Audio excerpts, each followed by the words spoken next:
Hello everyone, welcome back to the channel. आज इस video में हम अपना नेक्स्ट टॉपिक पढ़ने वाले हैं और आज का हमारा जो टॉपिक है वो है कंपोनेंट्स ऑफ लिम्फेटिक सिस्टम। इससे पहले वीडियो में हमने पढ़ा था कि लिम्फेटिक सिस्टम एक्चुअल में क्या होता है या फिर लिम्फ का प्रोडक्शन क्या होता है। वो ऑलरेडी हम पढ़ चुके हैं। अगर आपने अभी तक वो वीडियो नहीं देखा है तो पहले वो देख लें, तभी आपको ये समझ में आएगा।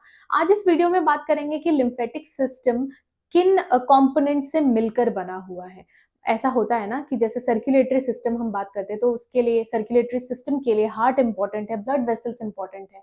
वैसे ही यहाँ पे लिम्फेटिक सिस्टम में कौन कौन से कंपोनेंट्स ऐसे हैं जिनकी जरूरत है और जो मिलकर लिम्फेटिक सिस्टम को बनाते हैं। ओके, तो बोर्ड पे ऑलरेडी मैंने मेंशन कर दिया हुआ है components of lymphatic system is are today's topic. And यहाँ पे मैंने आपको फर्स्ट बताया है लिम्फ, सेकंड बताया है लिम्फेटिक वेसल्स एंड थर्ड बताया है लिम्फ नोड्स। ठीक है, इसके अलावा लिम्फेटिक ऑर्गन्स भी हैं। जब मैं एक बार इसको कंप्लीट कर दूंगी फिर उसके बाद मैं आपको लिम्फेटिक ऑर्गन्स बताऊंगी। ठीक है, तो सबसे पहले हम देखते हैं लिम्फ क्या होता है। तो इससे पहले वीडियो में मैंने ऑलरेडी आपको बता दिया था कि लिम्फ का प्रोडक्शन कैसे हो रहा है। यहाँ उसके बारे में हम थोड़ा और पढ़ लेते हैं कि लिम्फ जो होता है वो क्लियर होता है, पेल येलो फ्लूइड होता है, similar to plasma but low in protein. ये मैंने आपको पहले ही बताया था कि जो लिम्फ होता है वो एकदम प्लाज्मा जैसा होता है, लेकिन उसमें प्रोटीन कम होंगे। डब्ल्यूबीसीज यहाँ पे क्या हो रहे हैं, प्रेजेंट है इस फ्लूइड में, लिम्फ में डब्ल्यूबीसीज प्रेजेंट होते हैं, लेकिन उसका जो नंबर है वो बहुत कम होगा एज कंपेरेटिव ब्लड। ठीक है, तो ब्लड में हमने देखा था कि वो 4000 टू 11,000 रहते हैं, है ना, उसके बीच में रहते हैं। पर यहाँ आप देख सकते हो अप्रोक्सीमेटली 500 सेल्स पर mm³ है। WBCs की बात कर रही हूँ मैं। उसके अलावा इसपे वाटर एंड इलेक्ट्रोलाइट्स प्रेजेंट होते हैं, कुछ प्रोटीन्स हैं और लिपिड्स भी हैं। ये ऑलरेडी हम डिस्कस कर चुके थे कि जो लिम्फ है वो कैसे बनता है। जब टिश्यू फ्लूइड लिम्फेटिक कैपिलरीज के अंदर आता है तो उसको हम क्या बोलते हैं, लिम्फ। ठीक है, तो अगर आपको ये डिटेल में जानना है तो आप पहले वाली वीडियो देख सकते हैं। ओके, नेक्स्ट हम बात करेंगे लिम्फेटिक वेसल्स की। तो लिम्फेटिक वेसल, जैसे हमारे पास ब्लड वेसल है, ब्लड वेसल्स में आर्टरीज, वेन्स, कैपिलरीज होती हैं, है ना, वैसे ही हमारे पास यहाँ पे लिम्फेटिक सिस्टम में लिम्फेटिक वेसल्स प्रेजेंट है। और ये लिम्फेटिक वेसल्स किस में डिवाइडेड है? फर्स्ट आता है लिम्फ कैपिलरीज। ठीक है, जैसे आपने ब्लड वेसल आपने जब देखा हो, पढ़ा हो, तो कैपिलरीज पहले आती हैं, फिर आर्टरियोल्स, फिर आर्टरीज, और अगर मैं इधर की बात करूं तो कैपिलरीज, वेन्यूल्स, वेन्स, है ना, क्योंकि वो क्लोज्ड है। पर इसमें क्या है, एक तरफ से ये ब्लाइंड एंडेड होता है। ब्लाइंड एंडेड मतलब एक तरफ से ये पूरी तरीके से बंद है। ओके, तो ये कैसे होगा, ये हो गया लिम्फेटिक कैपिलरीज। फिर उसके बाद वो किस में चला जाता है, लिम्फेटिक वेसल्स में, और उसके बाद आगे बढ़ेगा तो क्या आ जाएगा, लिम्फेटिक डक्ट। ठीक है, तो ये फर्दर इसका ऐसे डिवीजन हो रहा है। ओके, तो सबसे पहले देखते हैं लिम्फ कैपिलरीज। देखो यहाँ पे लिखा हुआ है blind ended thin walled capillaries found in almost all tissues except brain and spinal cord, bone and cartilages, epidermis and spleen. ठीक है, अब ये क्या बोलता है, सबसे पहले तो ये ब्लाइंड एंडेड, ब्लाइंड एंडेड का मतलब ही होता है कि एक तरफ से वो पूरी तरीके से बंद है। ठीक है, दूसरा थिन वॉल्ड, इसकी जो वॉल्स होती हैं वो बहुत थिन होती हैं। जैसे कि आपको पता है कैपिलरीज की वॉल्स थिन होती हैं क्योंकि वहां पे एक सिंगल एपिथेलियम बस है, वहां पे यूज हो रहा है, इसीलिए वो वॉल्स क्या होती हैं, पतली होती हैं। ठीक है, अब जो कैपिलरीज होती है, लिम्फ कैपिलरीज, वो सभी में पूरे ऑल ओवर बॉडी प्रेजेंट है except brain and spinal cords. Brain and spinal cords में प्रेजेंट नहीं होती है, बोन और कार्टिलेजेस में प्रेजेंट नहीं होती है, एपिडर्मिस में और स्प्लीन में प्रेजेंट नहीं है। ओके, नेक्स्ट आ जाते हैं हम लिम्फेटिक वेसल्स में। ठीक है, तो लिम्फ कैपिलरीज के बाद क्या है, लिम्फेटिक वेसल्स। अभी लिम्फेटिक वेसल्स क्या है, thin walled, contain valves to prevent backflow. अब आपको पता है आर्टरीज में तो इतना ज्यादा प्रेशर होता है कि वो मतलब एंटी ग्रेविटी भी काम कर लेगा, है ना, उसमें बहुत ज्यादा प्रेशर होता है। पर वेन्स में क्या होता है, वेन्स में प्रेशर कंपैरेटिव आर्टरीज के वेन्स में प्रेशर कम होता है, और इसी वजह से हमारी जो वेन्स होते हैं उसमें भी वाल्व्स प्रेजेंट होती हैं, ऐसे करके वाल्व्स प्रेजेंट होती हैं। और ये वाल्व्स क्या करती हैं, सपोज ब्लड यहाँ गया तो ये वाल्व्स वापस ब्लड को इधर नीचे नहीं आने देती है, मतलब बैक फ्लो ऑफ ब्लड को प्रिवेंट करने के लिए हमारे वेन्स में भी वाल्व्स प्रेजेंट होते हैं। वैसे ही यहाँ पे लिम्फेटिक वेसल्स में भी कुछ वाल्व्स ऐसे प्रेजेंट होते हैं, और ये वाल्व्स क्या करते हैं, ये ब्लड एक बार यहाँ से निकल गया तो वापस ब्लड को नहीं आने देंगे। ठीक है, क्योंकि इनके पास प्रेशर इतना नहीं है कि ये कंटिन्यूअसली पैर से सर तक ये खून ऊपर भेज रहे हैं, तो इनके पास इतना ज्यादा प्रेशर नहीं होता है कि एक बार पंप किया और ब्लड चला गया। इन्हें कुछ ना कुछ तो करना पड़ेगा ना, so that back flow prevent हो पाए। इसी वजह से इसमें क्या प्रेजेंट होता है, वाल्व्स प्रेजेंट होते हैं, ठीक है। ओके, उसके बाद क्या है, carry lymph from tissues to lymph nodes and then lymph duct, ठीक है। तो वैसे ही ऐसे ही चलता है। ये क्या करते हैं, टिश्यूज मतलब इंटरस्टिशियल स्पेसेस में जो टिश्यू फ्लूइड्स होते हैं उसको कैपिलरी ने एब्जॉर्ब करा, मतलब इसने एब्जॉर्ब करा। अब मैं यहाँ बता देती हूँ डायग्राम से, ये क्या है, सेल्स है, ठीक है, दिस इज सेल्स। अब ये जो इंटरस्टिशियल स्पेसेस में जो फ्लूइड प्रेजेंट होता है इसको हम क्या बोलते हैं, टिश्यू फ्लूइड, जो हमने पिछले वीडियो में बात करी थी। अभी जो टिश्यू फ्लूइड जब यहाँ एब्जॉर्ब हो जाता है तो उसे हम क्या बोलते हैं, लिम्फ, ठीक है। तो ये क्या हो रहा है, टिश्यू फ्लूइड को किसने एब्जॉर्ब करा, लिम्फेटिक कैपिलरी ने, और वो कहाँ भेज देगा, लिम्फेटिक वेसल में। लिम्फेटिक वेसल कहाँ भेजता है, लिम्फेटिक डक्ट में, ठीक है। तो ये इनका सर्कुलेशन का तरीका है, ओके। तो वही यहाँ पे मेंशन्ड है। नेक्स्ट हम बात करते हैं लिम्फेटिक डक्ट की, ठीक है।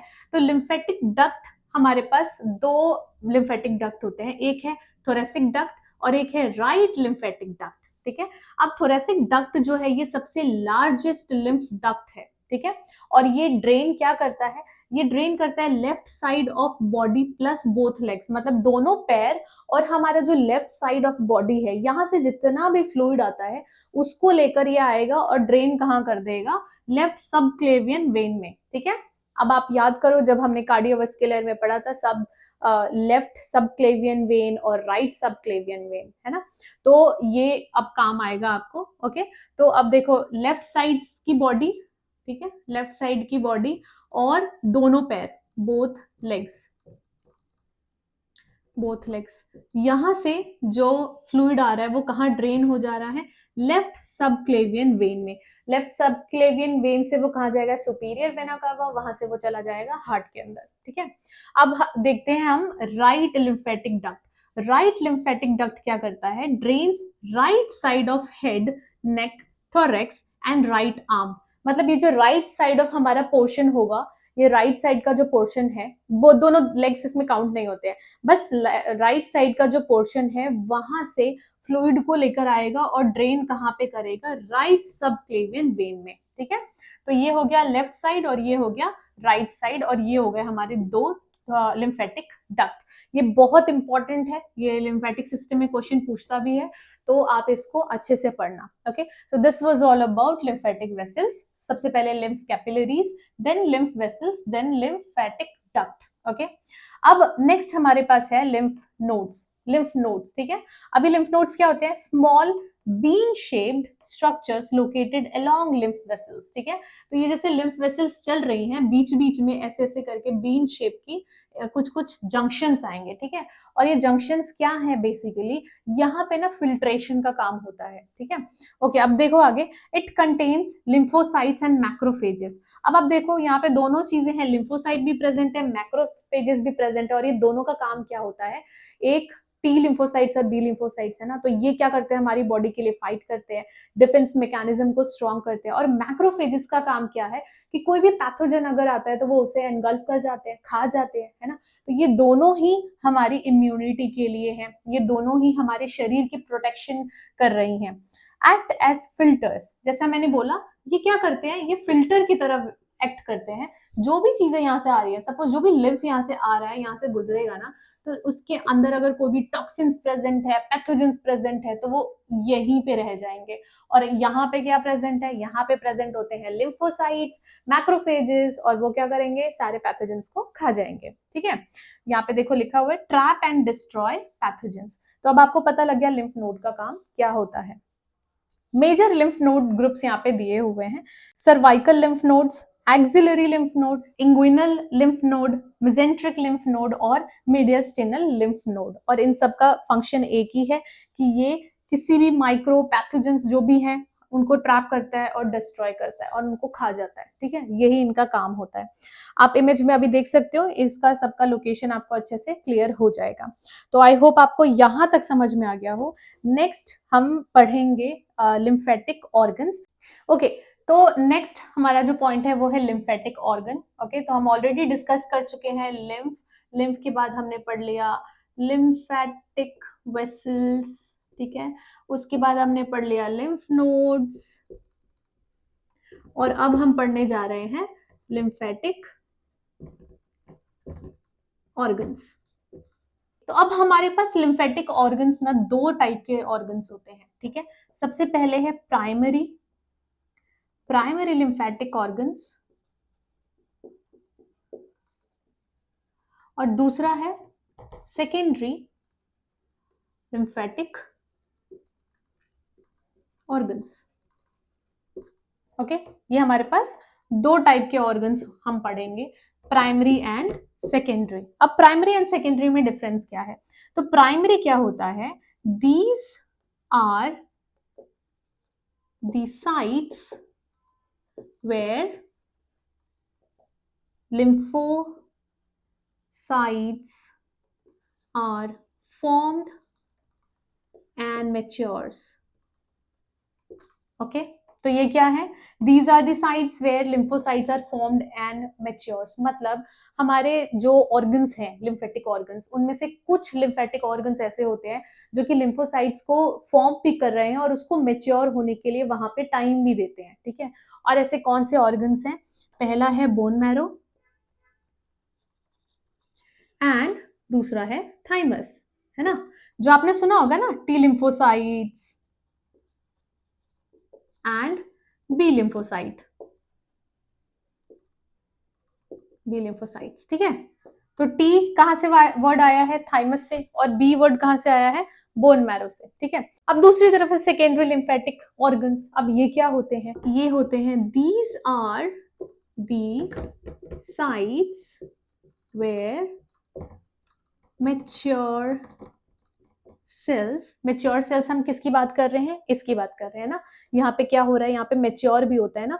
तो ये जो मेच्योर सेल्स है ये क्या करते हैं? यहाँ पे these are the sites where mature cells encounter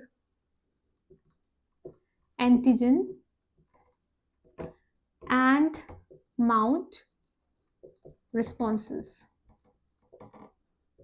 okay, तो सेकेंडरी लिम्फेटिक ऑर्गन्स क्या हो गए? These are the sites where mature, अच्छा यहाँ पे इम्यून सेल्स लिख लेना, immune cells encounter antigens and mount responses. मतलब यहाँ तो क्या हुआ? यहाँ पे बी लिम्फोसाइट्स या फिर जो इम्यून सेल्स हैं वो यहाँ पे बन गए और मेच्योर हो गए, और सेकेंडरी लिम्फेटिक ऑर्गन्स में क्या करते हैं? वो वहां जाकर वो एंटीजेंस से लड़ते हैं, ठीक है, उनको खत्म करते हैं।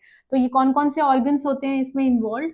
स्प्लीन, नेक्स्ट है टॉन्सिल्स। आपने टॉन्सिल्स सुना होगा, बहुत लोगों को टॉन्सिलाइटिस हो जाता है ना। टॉन्सिल्स, पेयर्स पैचेस, ये हमारे जो इंटेस्टाइन होता है वहां प्रेजेंट होता है पेयर पैचेस, एंड कुछ कुछ लोग अपेंडिक्स भी बोलते हैं, तो मैं यहाँ पे अपेंडिक्स भी लिख रही हूँ, ठीक है, अपेंडिक्स। ओके, तो ये होते हैं हमारे दो तरीके के लिम्फेटिक ऑर्गन्स। पहला जो कि जो इम्यून सेल्स हैं उनको फॉर्म करता है और मैच्योर करता है, और दूसरा वो जो इम्यून सेल्स, जो मैच्योर्ड इम्यून सेल्स हैं वो जहां जाकर लड़ेंगे और सारे जो पैथोजेंस उनको डिस्ट्रॉय करेंगे, ठीक है। तो ये दो टाइप के हो गए, और यहाँ पे सारे ऑर्गन्स लिखे हुए हैं। बोन मैरो हो गया, थाइमस हो गया, spleen, tonsil, pairs patches, appendix, ठीक है।